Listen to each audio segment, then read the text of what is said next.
Football gets all the attention, but sharp sports bettors make more in basketball season than any other sport. Watch this video to learn why.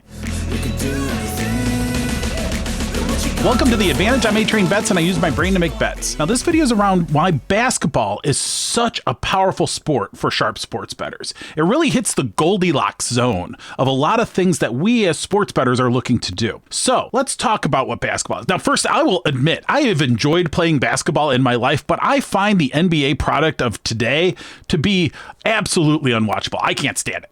But I like making money, so I'll bet it all day long because it has become the product that it is. And to a lesser extent, this video also applies to college basketball. We'll cover why there's a few differences. But NBA is really wonderful for sharp sports bettors for a few reasons. Now, the first thing, and we'll compare a lot to NFL football because that's where a lot of sports bettors get their start. They love watching the football games. They're planning their weeks around it. But with basketball, most of us are not watching basketball every single day. Part of that is why it's such a good sport for sports bettors is that there's enough games. We have a season of 80 plus games, and that leads us to enough data that we can start to understand patterns. One of the great challenges with NFL is just A, how short careers are, and B, how difficult it is to predict day in and day out how a person's going to play. There's so many factors in that make it very difficult. And because there's so much attention on it, it's hard to find edges. Well, basketball solves for a few of those things, right? First, like you said, enough games. You get a lot of games in the season, right? They're happening most days we have NBA basketball. Great. The other thing is that players, because there's so many more games and because of the nature of the game, players' performance is a lot more predictable day in and day out. You don't have one big once a week matchup against another team. You're going and you're playing all these other professionals all the time. But it's more than that. It's not just about the number of games and relatively predictable behaviors. Let's talk about why it's more predictable, right? Well, first and foremost, there are fewer players in NBA on the court versus on the field in NFL, right? NFL, you got 22 starting positional players plus special teams. That's a lot of people. That's a lot of people. You're flying multiple planes, multiple buses, whereas you could almost fit an NBA basketball team in a small van, right? And so you have a fewer number of people to keep track of. That's good for sharp sports bettors because we are using data about these players to try to predict the future, right? So fewer players to keep track of, certainly fewer starters to keep track of, especially. Secondly, there's fewer people on the field at any given time. So there's only 5 players versus on an NFL game, each side has 11 players at the same time. That's a lot more people to keep track of. In basketball, you have a fairly individualized behavior pattern. What I mean by that is that when you're playing basketball, especially in the NBA game, it's a little bit less true in college basketball, but there's a lot of one-on-one plays that happen. A person gets the ball, they're playing against one defensive person, they're going to take a shot, they're going to drive to the hole, whatever it is. It's a fairly individualized performance, right? It's kind of like baseball that way. Baseball, very individualized performance. Yeah, the defense is all on the team, but one person's throwing or catching the ball at a time. It's a very sequential game. Basketball flows a little bit more like that than like compared to football. Football is whole mash of people doing a whole bunch of crazy stuff all simultaneously, and then the play stops. So because it's more individual and more linear in the way it flows with basketball, you can start to suss out patterns in that a little bit more easily in some ways than in football. So that's something that is positive for us to have data that reflects the truth of a game. So that's a big piece of this is that kind of individualized play. Now, the predictable performance. Now, if you look at the top 5 people on a basketball team, the 5 starters typically who are going to get the most minutes, you know that it's probably more likely that LeBron James is going to get more points than the lowest scoring starter on the Lakers, right? That's usually a pretty consistent pattern, okay? That is much more reliable from a betting and the stats performance perspective than, say, in a baseball team when you have 9 batters. Who's going to get the most hits today? Well, hell if I know, right? It doesn't really matter. Like, it's so random on a day in and day out basis. While you can grind out profits in baseball, there's a lot of individual actions that are so unpredictable. This also brings up why in basketball, it's more predictive than a lot of things that you're going to see like in a hockey game. Because in a hockey game, how many goals are in a typical game? 6, 7? You know, a lot of times fewer than that, sometimes more. But compare that to the number of points scored in a basketball game. You're talking hundreds of points in a basketball game, usually over 200 points, right? So if you see an NBA game with 200 points, that's a lot of data to gather that resolves in point scoring that give us a lot to work with as sports bettors.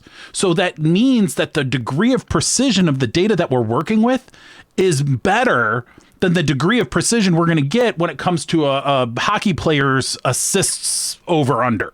Right? It's going to be much more subject to chance. Same thing with baseball. A baseball player's at bats and the predictive value of an individual at bat is pretty poor under the best of circumstances. Right? So you have to be thinking about what are the measurable points of data that will tell me something that I might be able to find a betting edge with in the bets that are being offered. And so the higher the numbers, just the pure numbers in a basketball game helps us with that because there's more points of calibration there. There's more data to collect when more things happen more of the time. We get hundreds of points a game. Now you have a lot more fidelity of data to work with, right? Because you're going to look and see, okay, I'm talking about 25 points as opposed to 1 or 2 assists for a hockey player. Right. So that's something that really helps basketball find that Goldilocks zone. Now, there are a couple challenges to it, but they're largely overcome by these benefits that we're talking about. But one of the challenges that I've seen, especially in the NBA game, is that you're getting a lot of people sitting unexpectedly. And you get a lot of people that are playing reduced minutes, and that's not always clear that that's going to happen. Sometimes you'll get people that are being sat just from a coach's decision. You see that a lot. So that's the kind of thing where you see on a typical 11-person, 12-person NBA team, you see 4 or 5 people that are riding the pike. Now, sometimes that's just because they have a couple extra players that can't dress for that game or whatever.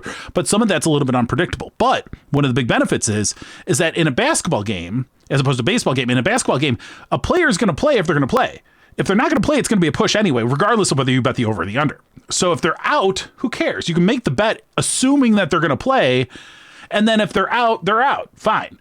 In baseball, a lot of times you'll see, a good player is going to get rest today, but then they'll come in late in the game for a pinch hit. Now that's when things like the rules, FanDuel's notorious for having unfavorable rules for the player, which means that as a bettor, they're going to hose you if you bet the over on something because a starter who is normally starting but is sitting today and then pinch hits, they're going to treat that as they played. And if you had an over, it's going to be much harder for you to cash on that. So just be aware of the rules at any given books, especially if you're talking about player props. When it comes to, totals and spreads and things like that, football looks very similar to basketball, or basketball looks very similar to football. And the fact that you have a lot of people who are looking at these games, especially with the pro game, you're seeing broad-based global interest in betting on NBA basketball. It's the best basketball in the world. When you think about college basketball, let's talk about college basketball for a moment. And in college basketball, what you have is a scenario where similarly they're playing a decent number of games, not nearly as many as a pro schedule. You have similar aspects when it comes to the number of players and the degree of data. Granted, the scores are a little bit lower, but it's still kind of relatable. It's similar. You have a little bit more of a team performance aspect. There's better play development and passing. It's less of just a physical one-on-one type of game compared to the NBA game, but it's still basketball. So it's not wildly different. It's just a little bit different. But the beauty of that is that the liquidity in a basketball scenario, as soon as you start talking about NCAA basketball, you're talking dozens, hundreds of teams, right? Depending on how broadly you want to look at it. Those tend to not be as widely followed globally. Maybe some of the top tier programs are comparable, but even the top tier programs compared to NBA aren't getting nearly the following. They tend to have less liquid markets, which means that it may be difficult to get good information if you're a top-down bettor, but you may find bigger edges because there's less liquidity. So it's always kind of a double-edged sword when it comes to liquidity. And NFL is a situation where you have so much liquidity, it can be hard to find any kind of edge in a lot of things, in terms of main lines especially. Whereas with college basketball, if you follow a team closely, you might be able to find edge that nobody else in the market's really able to find. And that's where I think as sports betting continues to evolve, you're going to find more and more power in specialization. So in specialization, if you can follow a particular basketball conference in college basketball, or even a handful of teams that you specialize in knowing about, that's where you could find real edge against the market, because the market's just not sophisticated enough. Keep in mind, these are like comparing stocks or comparing options and things like that, but the security itself only exists for a few days between games, right? So there's not enough time to do a deep kind of analysis that you would have in like true liquid financial markets. So keep that in mind. Yes, the markets can be pretty efficient, and yes, they do a fair job of bubbling together what the likelihood of winning or losing a particular bet is, but they're not great at it. They're good at it, but they're not great at it. There are edges to be found, and this is why